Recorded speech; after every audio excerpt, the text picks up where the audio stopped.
Hello and welcome to the next instalment in my Hyper 7 project series. As you can see, I've actually got my engine back in the car and the car's looking a bit dirty. Now the reason for this is me and my girlfriend actually went up and test drove this up on the fell, and I did a bit of tinkering with the engine. The engine's now singing. It's just a wonder. These engines are a wonder to work with, and they're bulletproof.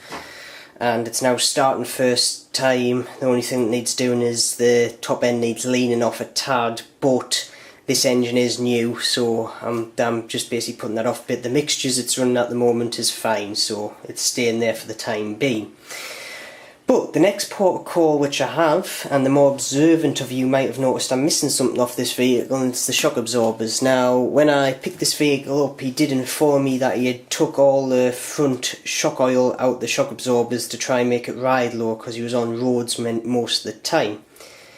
Now the oil within the shock absorbers will not affect the ride height. The only thing that affects is basically the damping of the car. So if it comes off a ramp to hit the floor, how slow the shock absorber is going to basically turn the kinetic energy of falling to the ground into heat through the oil to slow the car down so it doesn't bottom out. So if you don't actually have any shock absorber oil in it, it's just going to plummet straight to the ground. It also stops the spring from bouncing up and down, because all springs will go backwards and forwards, and the shock absorber kind of stops that by putting a bit of resistance against it. So for all yous out there, you do not control the ride height of your car with the shock oils. You do by adjusting the positions on the posts, the arms, and also the shims and the springs you use on your shock. But anyway, we shall move the car off the table and put it in a safe place, and we shall move on to the shock absorbers. So the first thing that I've done is basically took them off the car. A lot of people just pop them off with a screwdriver. I tend to take them off by the screws themselves, because the more times you pop them off, the looser the actual ball joint gets between the ball and the socket. So I just unscrew them, and also it gives you a chance to put a little bit of Loctite on the actual threads when they go back in. These were actually put on with red Loctite, which is a bit overkill, I think. I think blue Loctite's the best stuff to use on these RC cars, but anyway. So we'll start off with the front shock absorbers. I think this is a front one. Yep, this is a front one. I actually use these shock absorbers in my T-Max as well, because they're a direct fit, and they're a bit bigger bore than the stock shock absorbers which are used on the T-Max. So the first thing I'm going to do is just take the spring off, which is literally just take the collar off the actual shaft, take the spring out, and give it a bit of a rush down. I've got a bit of oil here. A bit of kitchen roll here, just to basically take the debris off so we don't get any dirt within the shock absorber itself. And voila, you have one shock absorber. Now I'm not going to build these, or rebuild them I should say, with new seals, because this car, after looking at it, it's new. It's just had a very rough life in the first few months of its life, let's say, by some of the things I found bent on it. But I shouldn't have to change the seals in these shocks. It should just be a matter of taking the old oil out and putting it in, and if this has any oil in. It feels like it does actually have oil in, so he might have been talking through his bum when he said he had took the oil out, but it does feel like there's resistance there. It's just very weak oil, it seems. So the first thing we're going to do is take the top cap off, which is this one here. If these actually haven't been changed, as in the oil with them, you normally find the stock oil they put in the cars is very low viscosity. So this is a bit high viscosity. What I mean by viscosity is it's basically how easy the oil moves and flows. So the higher the viscosity, the heavier the oil, and the harder the damper is. Oh, that's not what I want. Actually, it is what I want. First off, I need somewhere to dump this oil, so I'm going to get this bean tin, because this is just going in the trash anyway, and just empty the oil out. And just literally push it all out. And by the looks of it, this oil is pretty much clean. Actually, I don't think this has had much life in it at all. That oil does degrade after time, especially if you do use your cars a lot. It will degrade after time. It's always a good practice to change oils every so often. But anyway, after you've emptied your oil into your appropriate bean can, it's now time to fill it up. Now the filling up process isn't just a matter of putting it in, and basically there you go. You need to make sure you get as little air within the oil as you can, because the oil does not compress but air does, and if you've got air in your shock absorbers it'll make them spongy, and a spongy shock absorber is not a good shock absorber, so you really want to try and get as much air out of the system as you can. So basically what you do is you just fill them up very slowly until you get to the top of the shock. And when you get not until you get around about halfway to the up the shock absorber, like so. Just squeezing it in slowly, and you'll stop. And then once you've got around about there, just push the plunger up. Don't push it all the way to the top, because if you push it all the way to the top, it'll drag air into the actual silicon.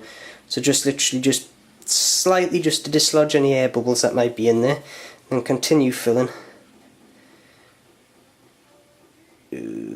And just say shy of the top, stop filling, because you have to remember the little gasket here, this little dome gasket, is actually going to intrude into the piston, into the cylinder, so that's going to displace some of the oil. So you have to kind of not fill it all the way up, or you'll lose quite a bit of the silicon out the top. But yeah, again, do exactly the same. Don't push it right at the top, just push it backwards and forwards, getting any air bubbles out, which there might be in there. But there doesn't seem to be that many air bubbles in there, so that's a bit of a godsend. And then just a few more drops in the top just to top it up. And you then have a freshly filled shock absorber. You then put this top back on. Now this is like I say, it's got a rubber seal on there, and you don't have to tighten these too hard to get a seal. Some people do over tighten these and thread them, and even though these shocks are full 2-piece kit of these shocks is around about 10 or 15 quid, actually maybe 20. They're not that much anyway for a shock absorber, but you just have to literally do them hand tight and you've got a good enough seal. And that's a good shock absorber there. Oh, and that's quite a bit different to the last one. If we just compare it to the other one, which I haven't done yet, I'll just take all the spring off and all that off. If I compare it to this one now, you can see how very easy that is to move. But if I try and do that with this one, trust me, there's a lot more resistance there, and that there is going to affect the performance of the car no end. It's going to be able to jump and actually land them without bottoming out. You're going to be able to take corners better because it's not going to lean into them as much, and so on and so forth. It's a simple thing to do. It totally changes the control of your car to no end, and it's just something you should really get in the way of. And after that, it's basically just the reverse of what I did. Now I'm not going to put the shims back on, because I'll do that when I'm setting the car up, because I'm going to debate how high you want the car and stuff, and that's what you set the ride height with, is these shims. A lot of people think these shims actually stiffen the spring up. They're not. If you want a stiffer spring, buy a new set of springs. Do not use the shims to stiffen the springs up, because that's just going to basically raise your ride height to the maximum. If you want that, okay, but you have to also take into account the spring can only be pushed so much before the coils start to touch, and when that happens, when the coils start to touch, you're basically short-circuiting all the energy through the spring and into the car, which isn't a good thing. So we'll just stick the shock absorber back onto here. Well, shock absorber, the collar I should say, onto the shock absorber shaft. And there we go, one rebuilt shock. So I'm going to go off now and do these things, and I'll see you in a second when I'm sticking them back onto the car and doing a little tiny bit of setup. So give me 2 minutes and I shall be back.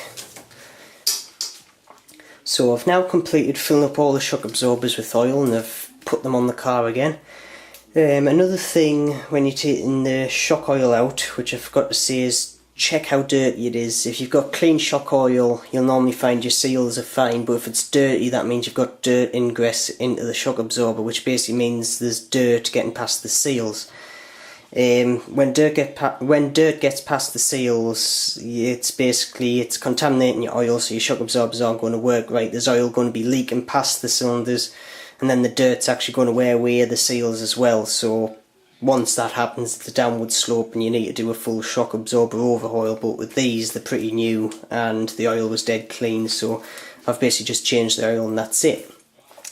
Now, going back to my ride height conundrum, which I was saying before, a lot of people use these shims here to actually stiffen up the spring basically, but they're not. They're there for mainly to adjust the ride height of your car. And basically all they are is a little shim, and most of them will have a little number on if it will focus. This is a 4, as you can see here. And they basically just raise the car off the ground. Now, as we can see here, the car is basically the bottom end, the way I've set it up, is touching the ground. Now, when you're setting up a car, the way I do it is make sure your shock absorbers full travel. The car will actually bottom out.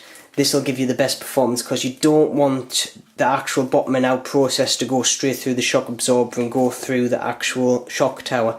The shock tower is weaker than the bottom of the car. If you go and hit anything, the bottom of the car is the place to hit because it's spread over a wide area. It'll land on the bottom of the car, spread the weight out. Whereas if you land on the shock absorbers and the shock absorbers bottom out before the car does, all the energy goes through the shock absorber and you could snap a screw or bend a shaft or something like that, which you don't want. The chassis are thick in these things, they will not bend unless you really hammer it into a wall or something, so don't worry about that.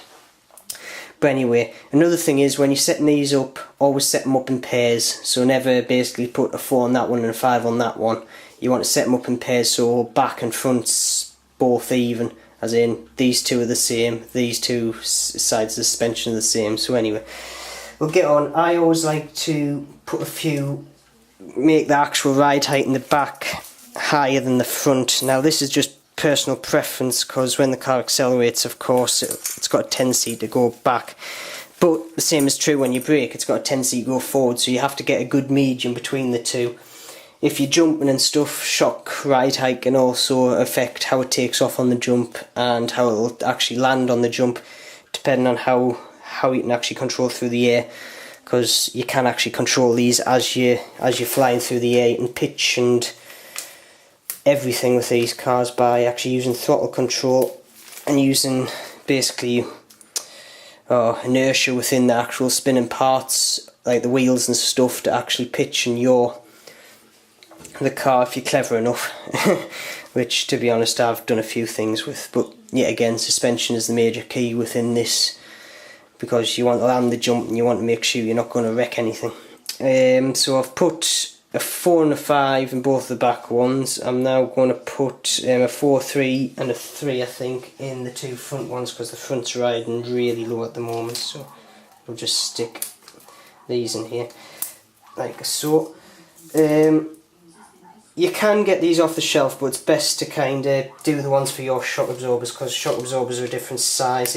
I suppose if you could get washers, you could stick washers in here if you wanted a cheap method, but to be honest, these are plastic and come with the kit and they're dirt cheap anyway, so it's kind of pointless doing that. But anyway, so I've got 2 2s and we've got 2 1s now.